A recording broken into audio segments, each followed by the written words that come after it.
the viaduct looms like a bird of doom. Welcome to Liverpool. Yeah.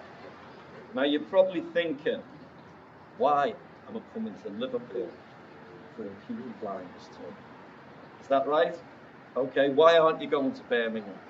Well, since 2013, the vast majority of Peaky Blinders filming, especially the external shots, have been in Liverpool. Yeah? And there's no better place to start than here, Liverpool Town Hall. So, why Liverpool and why not Birmingham? Well, it's about the architecture. Outside of London, Liverpool's got more listed buildings than any other city. I think London's got 20,000, we've got about 2,000, over 2,500. And this is synonymous with the buildings, especially with Peaky Blinders. The only other place you could get the buildings in Peaky Blinders is London, but if you close a street in London, it will cost you an absolute fortune. You close a street in Liverpool, it'll cost you a Mars bar and a bag of crisps. You feeling a laugh, Hertfordshire? I'm getting somewhere. Or a Hershey bar and a bag of chips if you're in Minnesota. Okay, all right. So, this is where the tour begins.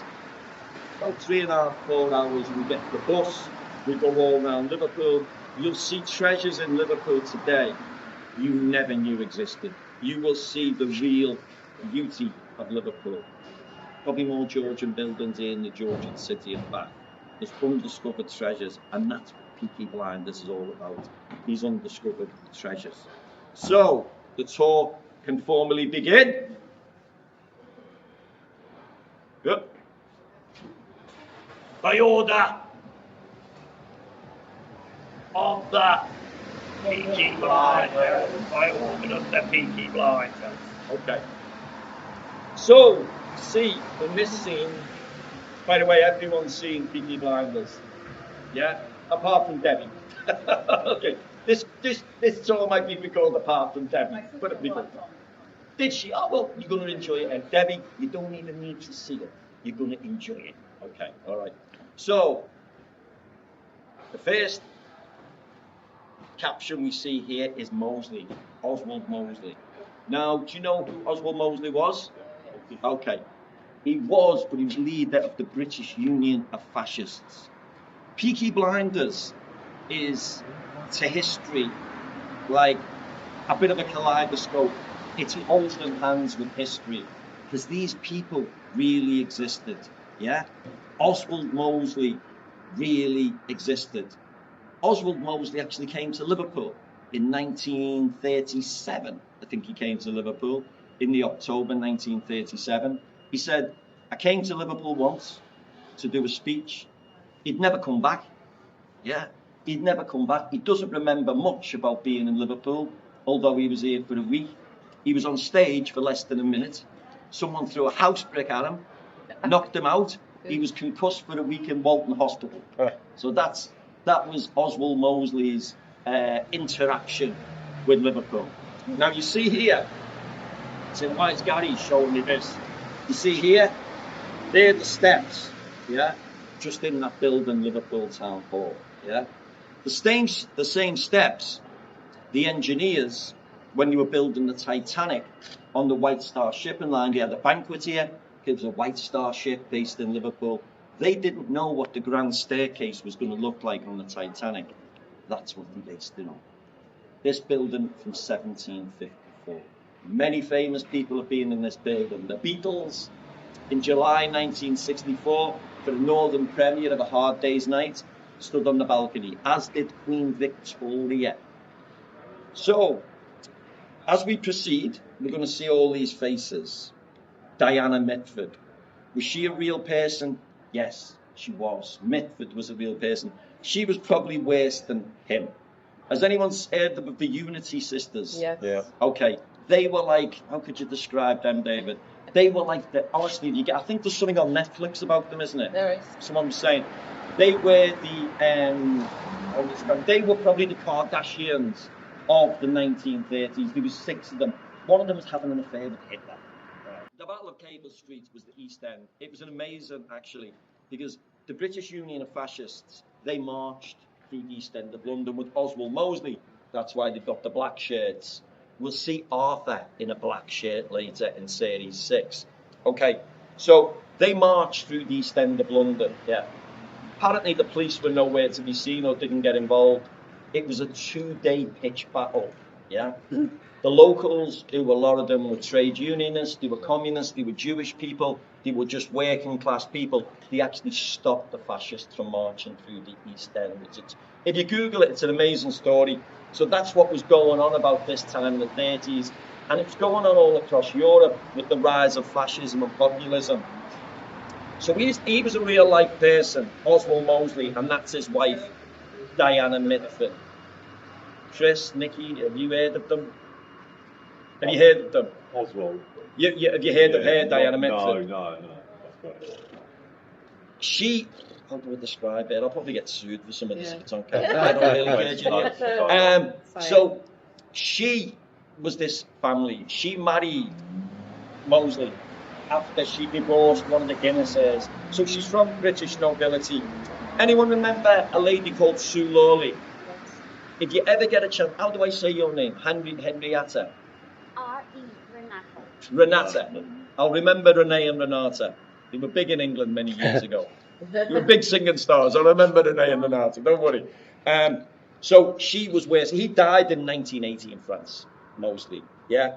Tried after the war to get interned with her, I think, in the Tower of London during the war. They released him in 1943. We were getting beat in 1943. He's related to Max Mosley. Yes, that's his son. That's his son. That's his son, yeah. Max Mosley is his son. Yeah, quite right. Yeah, Max Mosley is his son. And didn't he turn up to a party in some SS gear? No. God, that's worse than Prince William. So anyway, he died in 1980 in France. In the 80s, do you remember the lady called Sue Lawley? Yeah. You okay, buddy? You all right? Yeah, thank you. No problem. I thought you were late arriving. Thank you very much. Enjoy. She got interviewed by Sue Lawley. Yeah. And Sue Lawley said, Sue Lawley was an interviewer on BBC.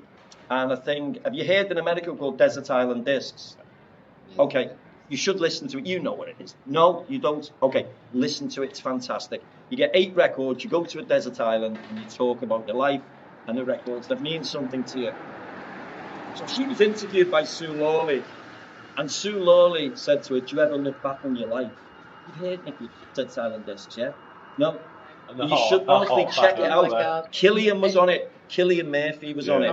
And it was fantastic. Honestly, it was really, really good. He's nothing like Tommy Shelby in real life. So in the 80s, Sue Lawley, 1980s, spoke to Diana Mitford and said, do you look back on your life and think, you know, I made some mistakes with your involvement with Adolf Hitler. She goes, no. You know, Hitler at the time was a genius. You know, and you're thinking, whoa. And he said, look, the atrocities. You go, I think some of that's being exaggerated. Yeah. But still, till she went to the grave, she still had them beliefs. You know. So, for us and Peaky Blinders, what we're going to do today is we're going to go on a tour bus, an open-top tour bus. Yeah, we're going to do that. We'll, I've got a hat for you in a minute, don't worry, I don't know if it'll fit you. Renata, I've got a hat for you, so you don't feel left out. Okay, I've got a hat for you, okay. So, we'll do the tour bus, we'll go to Liverpool's Georgian Quarter, we'll go to the cathedral. Has anyone been to Liverpool's cathedral? Okay, it's where Tony meets Uncle Jack. Do you know what Uncle Jack was based on? No? Gillian, you're going to like this.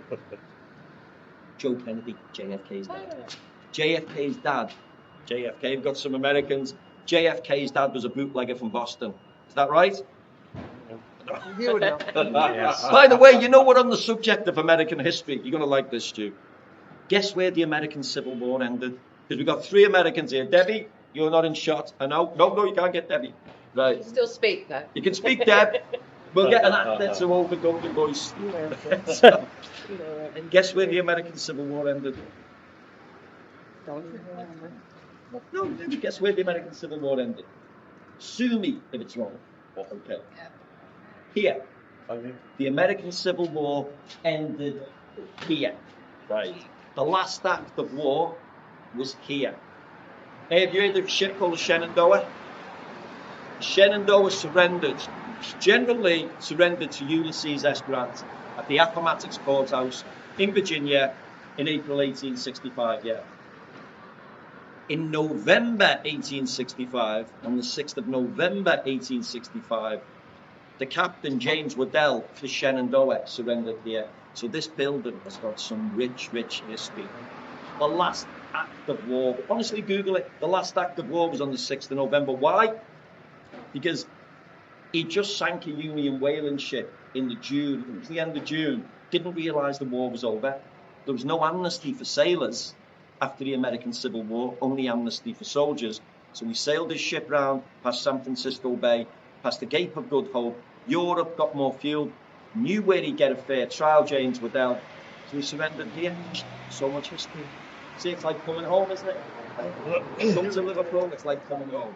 Okay, are we going to have a laugh today? I hope so. Do we need a defibrillator? God almighty.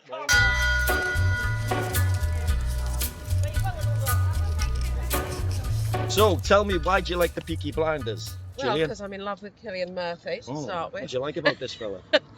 The sort of brooding underneath, and he's very good looking. Is it the and, eyes that get you? Yes, absolutely the eyes. I mean, he's a fantastic actor. Anything else? And the Cheekbones? yeah, definitely. Which I've noticed Eyebrows? yours are quite good with the Oh, shadows. bloody hell, Gillian. Hey. We're getting somewhere. So, you've seen all 6 series. I have. Okay, but you haven't seen the film. No, I'm rewatching the series Okay. so that I can then go. And I into the can't film. mention the film. No. Okay. She's bossy. Were you a teacher? I was in education. I knew it. All the teachers are bossy. David, how'd you put up with her? I don't. I think you all look cool in your hats, by the way. I think you all look very cool in your hats. Can you scan in on these hats? Smile, because it feels like you're enjoying it.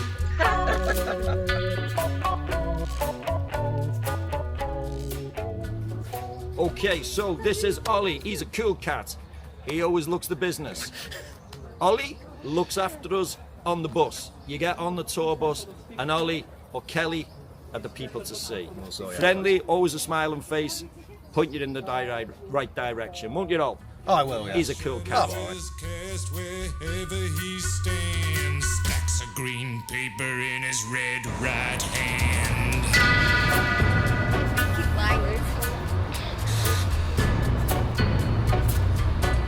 Peaky Blinders.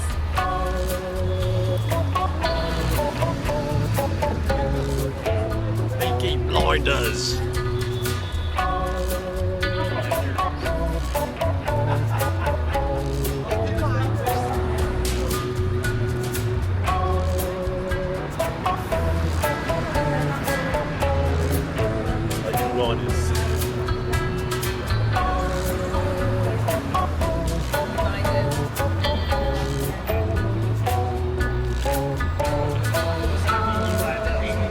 Peaky Blinders!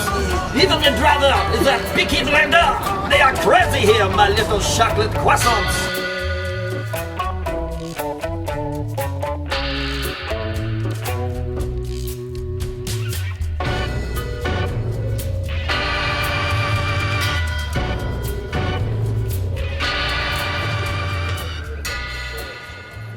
Being Liverpool's Anglican Cathedral is a great, great honour, but it's also an enormous commitment if you're a kid, because basically you've got no free time. After school, you're here, weekends, you're here. It's a massive, massive commitment.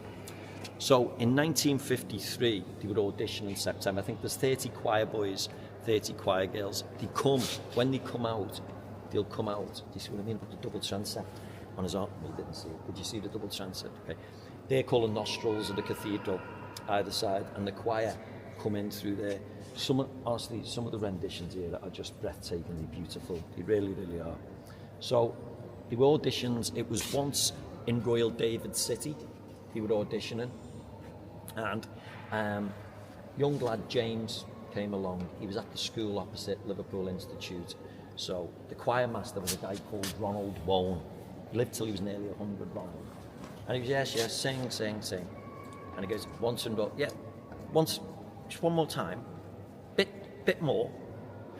Sorry, you're a bit off. What's your name again? James, sir.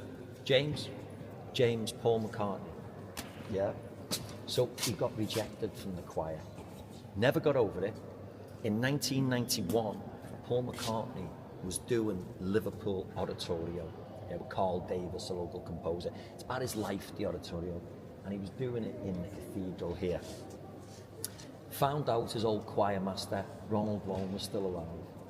Went round to his house, apparently, give him an invitation to come with his wife in the evening, to come here to the Oratorio. So at the end of it, yeah, fantastic. Front seats for him and his wife. Paul McCartney runs over and says, "This is my old choir master, Ronald Wone. Rejected me out the choir. Mr. Wone, didn't do too bad for myself, did I?" Apparently he took the mic off him and said, "Look, McCartney, I taught you the best lesson in life. If I would have allowed you in the choir, you would end up teaching music in some, comprehensive school in Liverpool somewhere. As it is, I allowed you to form the Beatles." Yeah. So that story, I was telling this story, this is honestly, this is true. I was telling this story on the open top bus when they used to call me Gary Friday on Saturday, yeah? So a woman tapped me on the shoulder as she was getting off the bus, the yellow bus we'd just been on, just at that stop. She goes, "Gary Friday, that story is 100% accurate." I said, "Thank you, but how can you be so sure, my love?" She said, "Because my dad is Ronald Wone." Oh. Honestly, and he died in 2019. Ronald Wone. He was a lovely man. So yeah, the arch.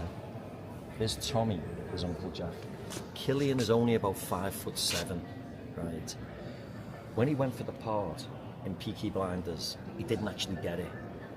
Stephen Knight, the writer, he wanted someone else. Jason Statham. No way. Yeah, he wanted him. And everyone's going, no. But at the time, he looks quite hard, doesn't he? Whereas Killian was a bit of a pretty boy, right? When he got the part, Killian, he was very, very slim, because I think he'd been a vegetarian for years. And Stephen Knight said, "Look, you're going to have to put a bit of weight on, look a bit more bulkier." And he went on a high-protein meat diet after that to get the part. But he wasn't first choice, Killian. And Killian's not that big. James Frenchville, he plays Uncle Jack. He's only about 6'1". Yeah.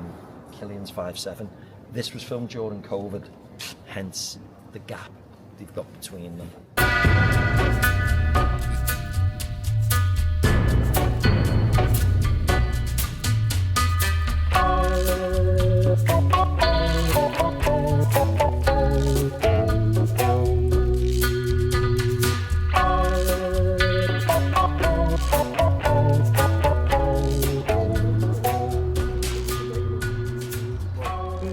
Yeah, these buildings here, anybody guess how I know this is Georgian? Just out the side of my eye, I know this is Georgian. Go on, you're pointing in the right direction. Windows. Stu, but what about the windows? The Windows, yeah. So I grew up in a house. Okay. Windows. So what about them? Sash. Not so much the sash. No, it's... Go on, easier than that. Well, the fact that we had a window. And there's a lot of them. No, he's nearly there. You're on the periphery, right? He's nearly there. Okay. It's windows, something with windows. You're right. Yeah. Okay. Chris is right. But the windows are smaller on the top floor. Why?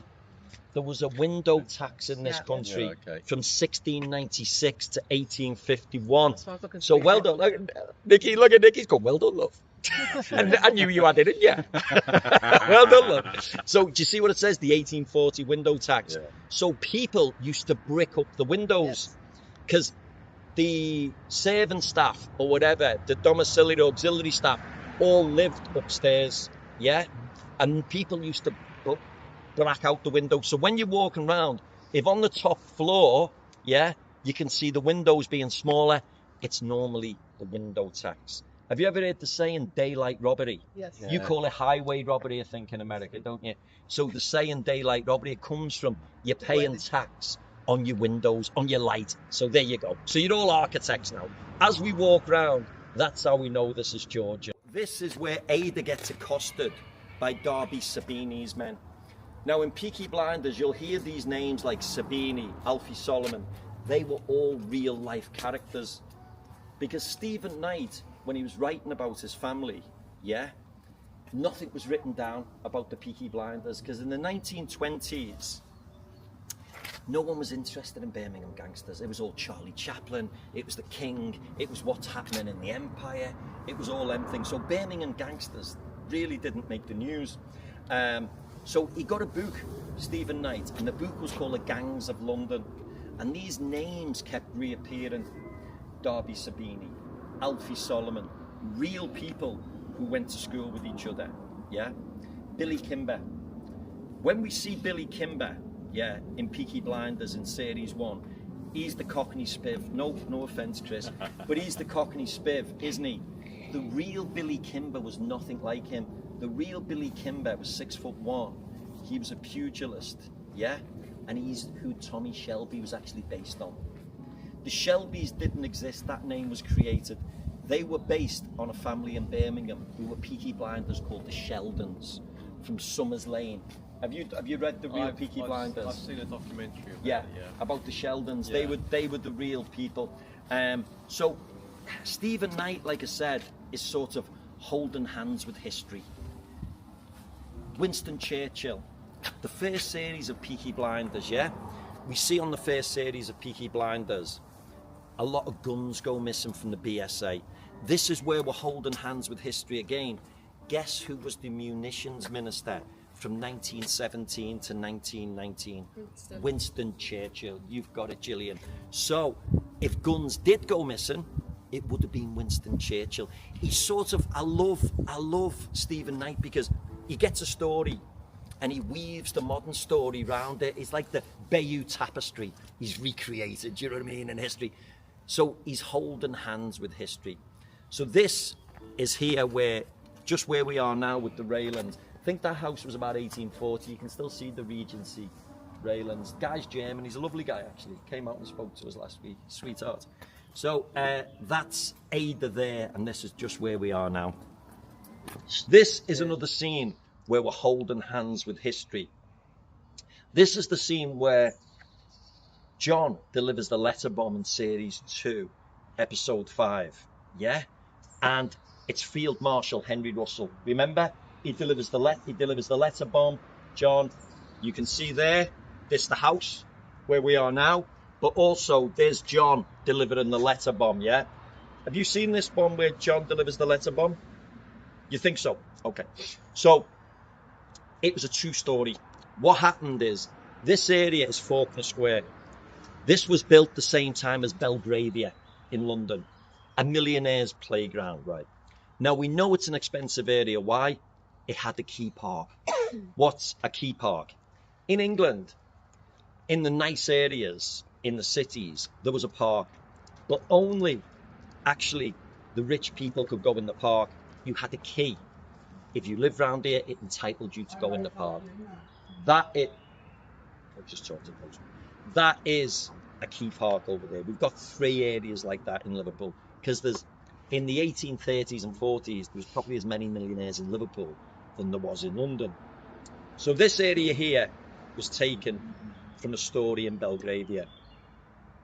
The head of the Black and Tans in Ireland was a man called Field Marshal Henry Wilson, not Henry Russell, like in the TV series. Remember, he gets shot?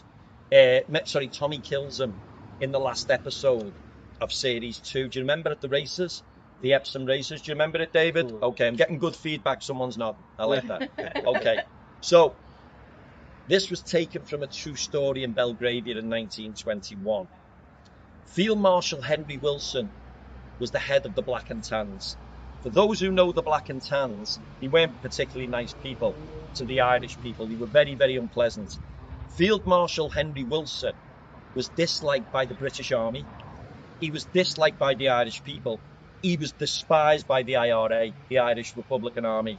Apparently, as the story goes, the IRA were told, yeah, if he goes, no one's going to miss him and no one's going to get prosecuted for it. It was basically a green light. Now at that time, we see the IRA.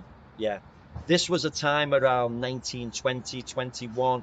I think it was Ireland got liberation in 21. It became formalised in 1922. So this is again with Peaky Blinders. We're holding hands with history. It's shining a light on what was going on. An assassination attempt happened, and a Field Marshal, Henry Wilson, was actually shot in Belgravia in 1921 at a doorstep just like this. So this is where we're coming back. And in Peaky Blinders, it'll show you about the Wall Street crash. Everyone thinks in England, between the wars, everything was so pleasant, and it was like Downton Abbey. Have you seen Downton Abbey? Okay. Very much like you have the master and the servant, and you doff your cap to the master. Nothing was like that in England. England, between the wars, was lawless in a lot of places. Why? At the end of the First World War, in 1918, you had a land fit for heroes. No land fit for heroes. People were coming back, no jobs. They'd seen this devastation for 4 years in France and the First World War. Yeah? Another thing, at the end of the First World War, when you left the army or the services or the military, you could keep your weapons. They were called souvenirs. So you had people with PTSD, post-traumatic stress disorder, no jobs, no income. They only knew their own comrades. This is a recipe for disaster. So much so in 1919. Have you got any ex-police here? Dave, you've got the law. No? Okay. Okay. No ex-police. The only time the British police force have gone on strike is 1919. After that, the British police can't go on strike anymore, and they can't join a union. Because basically in 1919 they did go on strike, and they realised there was so much civil unrest, but you don't hear about it. It was all sort of covered up. Peaky Blinders is shining a light on what was happening between the wars. And regardless of Cillian Murphy and his Gillian, you like his eyes and his good looks, and I get all that, and the music is fantastic, and the cinematography is fantastic, there's actually a really good social history and story of what was going on between the wars. Series 6, where Tommy catches Gina having extramarital activities with Oswald Mosley. Getting very, of horizontal pleasures. Okay. So, I'm going to show you this. I'm going to walk here amongst you lovely people. Okay, this way. See the second house with the lamppost? There's Mosley coming out. Mosley's walking out the house. So Tommy waits for Mosley to leave, and he wants to confront Gina, who is his nephew's wife. Yeah? So Tommy walks this way. Follow me, folks. Follow me. So Tommy walks up this street, yeah? And he walks around the back, and he goes into the house and catches Gina. After she'd been with Oswald Mosley, he's got something now to bribe her with, to blackmail her with. Because she had something on him, he's got something on her. But if you have a look, if we have a look from here, yeah, you can see when we walk down, yeah, look, can you see? Oh yeah. If you look, can you see the two doors? Yeah. Yeah, and the house there on the left, they just took the Burnham and Gilroy sign out. Mm-hmm. And the red or green. And they did. They painted the red door green. And you get the idea, don't you?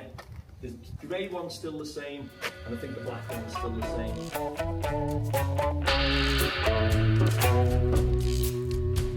This is the scene here, and this is Rodney Street, one of the most haunted streets in Britain. Liverpool, I should say. Apparently, but also used extensively. Are we going to pass it by? You can be an extra in our video. Thank you. So sorry. Don't worry about it. So, that's the green door there. Yeah. That's what they used before the street. And what they do is they just throw a load of soil on the street. You take out the road markings. It's 1920s England all over again. They use this street extensively, again, for Peaky Blinders, also for Sherlock Holmes. They use it like that. I remember a thing called Foyle's War. Yeah. Do you like Foyle's War? Okay, don't show Debbie, she's incognito. Okay. Do you like it, Debbie? Great. Does it go? You're a frequent offender. Appearance fees. I know, you're giving appearance fees. So that's just over there, and you can see with the railings, you just throw soil down. The location managers on Peaky Blinders are very, very creative. Remember, they had about a tenth of the budget of the Crown. I think they said, I don't know if I mentioned before, they said if you want to be on Peaky Blinders to the actors in 2013, they said to the actors, you'll have to get the bus here, right? There's no cars, and if you want tea or coffee, you've got to bring your own milk. Because they were that skint, they were financially embarrassed, and it was only in series 4 when actually they started making money. And I think Cillian Murphy, Tommy Shelby, he got it on. He became an executive producer, and it got pushed onto Netflix. So how many people here watched it on Netflix? Yeah, about 4 or 5 of us. Okay, that gives you an idea of the impact of Netflix. Okay, beautiful. Part of the tour, we go in the Adelphi Hotel. Where we are now is an exact replica of the first-class smoking lounge of the Titanic, because the same architects built it when the hotel was finally opened in 1914, who also built the first-class smoking lounge on the Titanic. These are just some of the hidden gems of Peaky Blinders. Peaky Blinders was filmed here with Michael and the Wall Street crash, which we'll discover later. Have a look around, Stu. It's incredibly beautiful. The same wood to the inch, exactly the same of what the first-class smoking lounge of the Titanic would look like.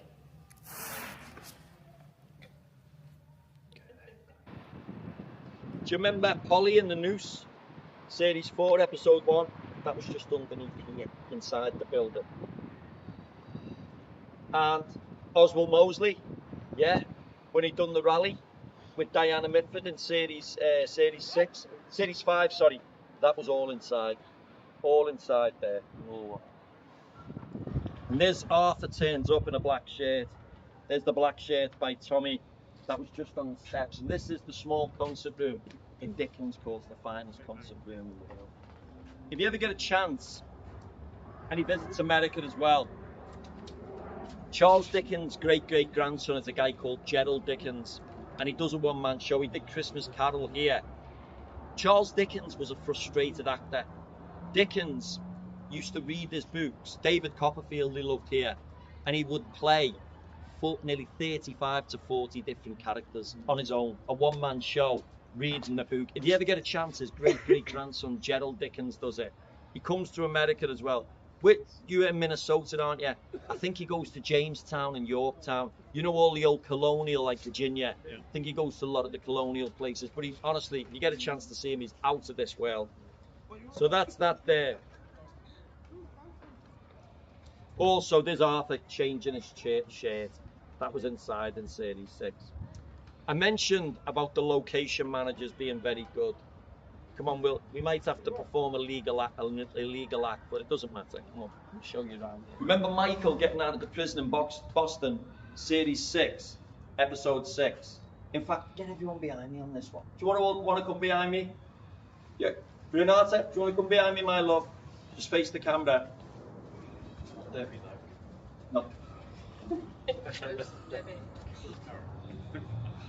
So, this is when Michael gets out of the prison in Boston. Now, they did use a lot of CGI on this, but it just enhances it. Now, this building was the first building in Great Britain to get air conditioning in 1854. That was the wealth in this city at the time. So this is why they like these post sort of industrial Victorian architecture. It works perfectly for Peaky Blinders. Now, you can also see Michael, if you stay here, I'll just come here. Stu, do you want to come round? This building actually was the law courts from 1854 to 1980. This was the law, and this is where the vans would have come in, here. So it's still got, it's like prison sort of essence to it, you know what I mean? It's still got that theme existing in it. Beautiful building. If you get a chance, it's called a History Whisperer. Have a look in. Incredible. When it was built, I think it was about 1854, it had the largest musical instrument in the world, a 7,000 piped Willis organ. Still, I think it's the third largest in Britain now. The largest was the Anglican, which we went in before. So, folks, have you enjoyed the tour? Was it good? Yeah. Wonderful. Absolutely. Would you come again? Absolutely. If I ordered off the... Peaky Blinders. Yeah. Come on, folks. We've got a little stop on the way and we'll go to the pub. I'll show you the nice pub. So this is where Michael gets the notification for the Wall Street crash. Right, where are we? 1 sec. Here we go. There's Michael. See them steps? Uh-huh. Michael's coming down the steps there. See the building there? Yep. And have you seen a thing called The City Is Ours? Yes. Watch it. It was all filmed. The rest of it was all filmed in here. So if I go this way, Stu. 1 sec. There you go. I can't watch all this TV. And the BBC. Oh, it was great. So that was from the other side, over there. Oh, yeah. That's from that view.